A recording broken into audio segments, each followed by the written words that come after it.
بسم اللہ الرحمن الرحیم۔ اعوذ باللہ من الشیطان الرجیم، بسم اللہ الرحمن الرحیم۔ عزیز طلبہ کرام، آج ہم اصول الفقہ المظفر کا سبق نمبر 87 پڑھنے جا رہے ہیں، اور آج انشاءاللہ ہم جو گزشتہ باز کا آغاز کیا تھا اس کو انشاءاللہ آگے بڑھائیں گے۔ ہم نے یہ بات بیان کی تھی کہ جملہ شرطیہ مفہوم رکھتا ہے یا مفہوم نہیں رکھتا۔ ہمارے سامنے کلی طور پر دو اقوال آتے ہیں، البتہ مرحوم مظفر اس بات کے قائل ہوئے تھے کہ جملہ شرطیہ مفہوم رکھتا ہے، لیکن اس کے مفہوم رکھنے میں ہم کچھ شرائط ہم نے بیان کی تھی کہ ان شرائط کا اس میں ہونا ضروری ہے۔ ان شرائط کو بیان کرنے کے بعد اور مثالیں دینے کے بعد ہم نے یہ بات کی تھی کہ اصل مقصد ان شرائط کو بیان کرنا نہیں تھا، بلکہ اصل مقصد ہمارا یہ تھا کہ یہ جو شرائط ہیں ان میں جملہ شرطیہ کا جو ہمارے سامنے ظہور آتا ہے، آیا وہ ظہور بالوصف ثابت ہوتا ہے یا وہ ظہور بالاطلاق ثابت ہوتا ہے۔ مصنف فرماتے ہیں کہ والحق کو، والحق کو سے کیا ہے؟ مصنف اصل میں بیان کر رہے ہیں کہ میرے نزدیک آیا یہ بالوزن میں اس کا ظہور ہے یا بالاطلاق اس کا ظہور رکھتا ہے۔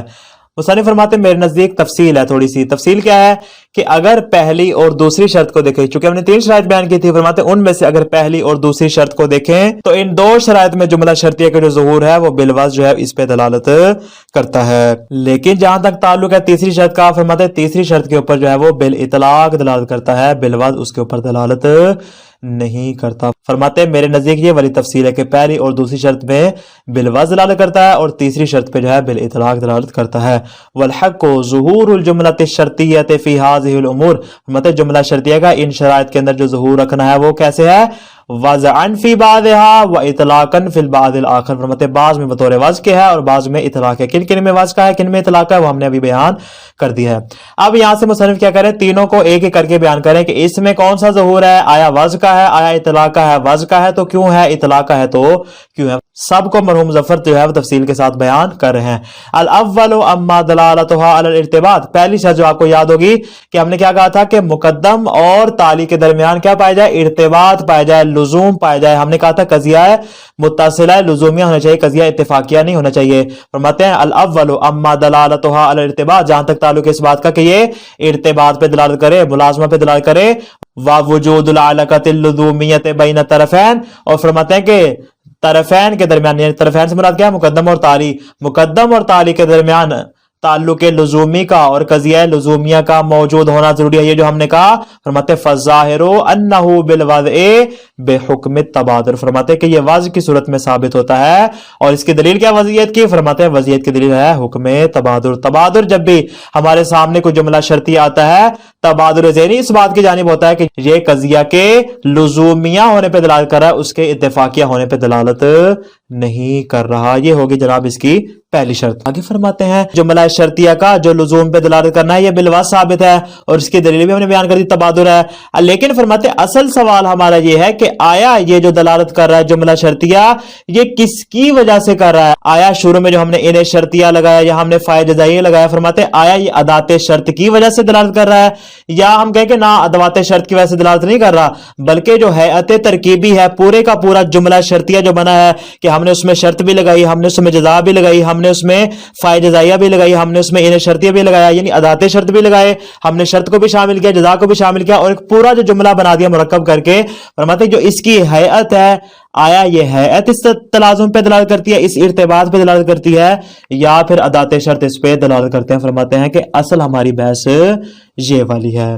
مصنف فرماتے ہیں وَلَكِنْ لَا بِوَضْعِ خُصُوصِ ادوات الشرط، فرماتے ہیں کہ اگر دیکھا جائے ادوات شرط کو کہ یہ دلالت پائی جاتی ہے ادوات شرط کی وجہ سے، فرماتے ہیں اگر صرف ادات شرط کو ہم دیکھیں تو فرماتے ہیں لا، فرماتے ہیں اس صورت میں اس کی وضعیت ثابت نہیں ہوگی، حتی ينکر وضعها لذلك، فرماتے ہیں حتیٰ کہ اس کی وضعیت کا انکار کر دیا جائے، وضع مل جائے گی ادوات کی جانب، لذالک ہو جائے گی جملہ شرطیہ، کہ ادوات شرط کو جملات شرطیہ کے لیے وضع نہیں کیا گیا۔ فرماتے اس بات کا انکار کرنے کا مورد نہیں ہوگا، کیوں؟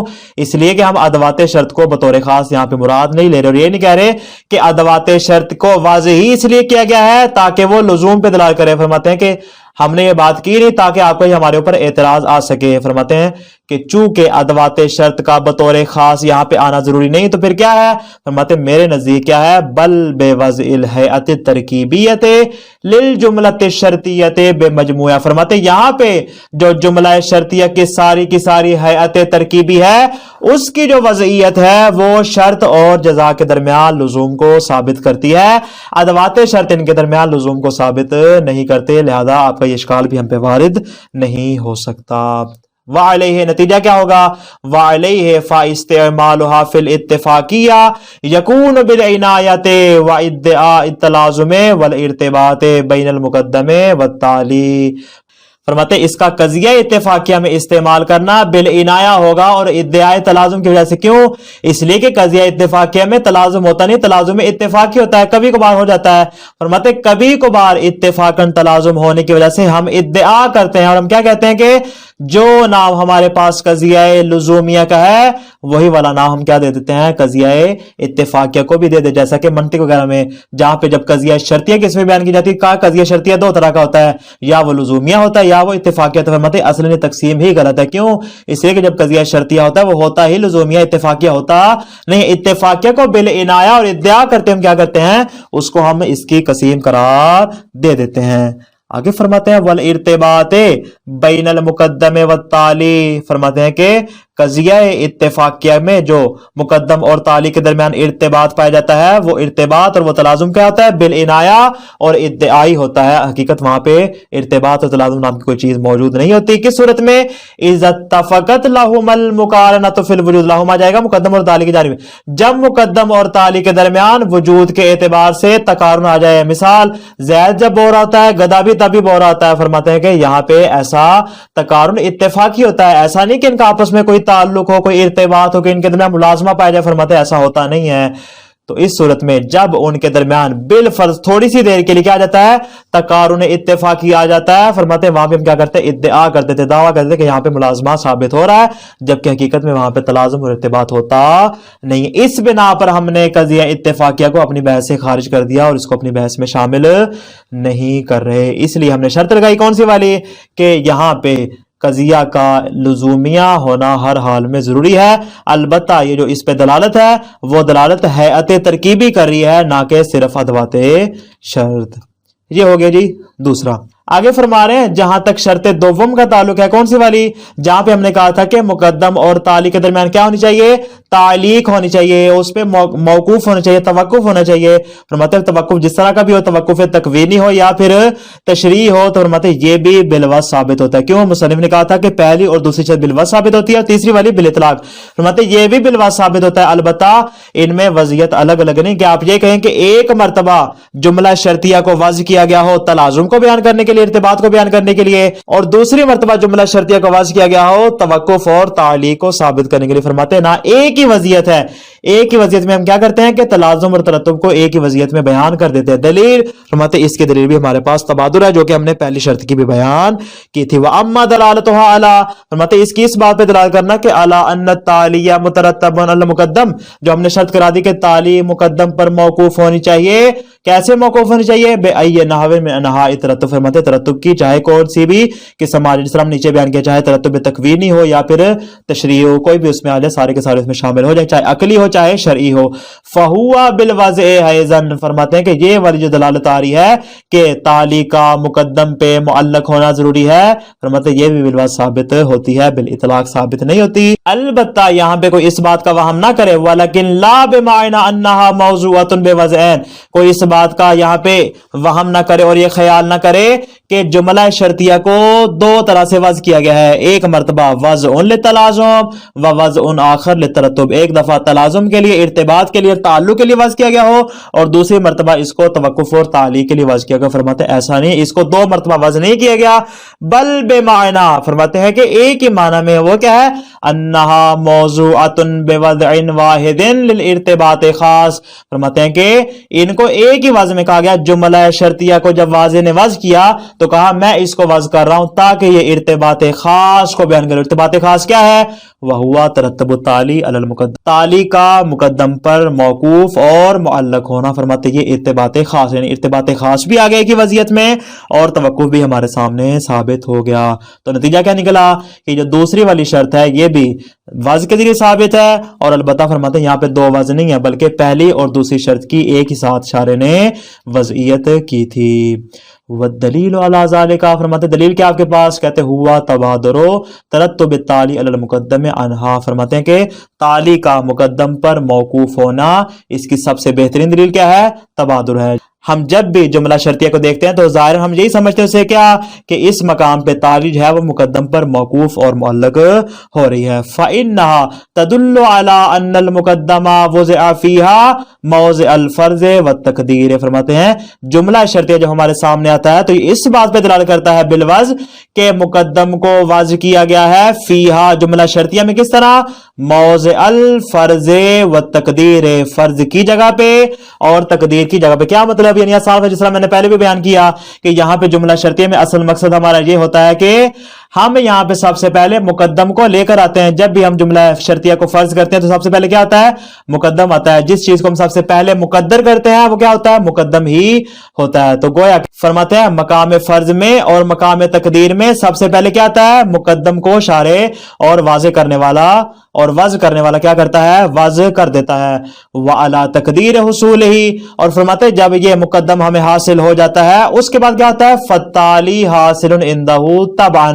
مقدم کے آنے کے بعد اکیلا مقدم تو کچھ نہیں کرے گا نا، مقدم آنے کے بعد کیا کرتے ہیں؟ ہم اس مقدم پہ کسی چیز کا حکم لگاتے ہیں. اب جس چیز کے لیے حکم لگائیں گے اس کو ہم تالی قرار دیں گے. فرماتے ہیں مقدم کے آنے کے ساتھ ہی تالی بھی بالطبع ہے اس کی اتباع میں حاصل ہو جاتی ہے. ایتلوہ فی الحصول، یعنی اس کے بعد آتی ہے. پہلے مقدم آتا ہے پھر اس کے بعد تالی آ جاتی ہے. فرماتے ہیں کہ آپ یا اس انداز سے کہیں او فقل، یا آپ الفاظ بدل کر کے کیا ان المتبادر منہ لا بدیت الجزاء عند فرض حصول شرط.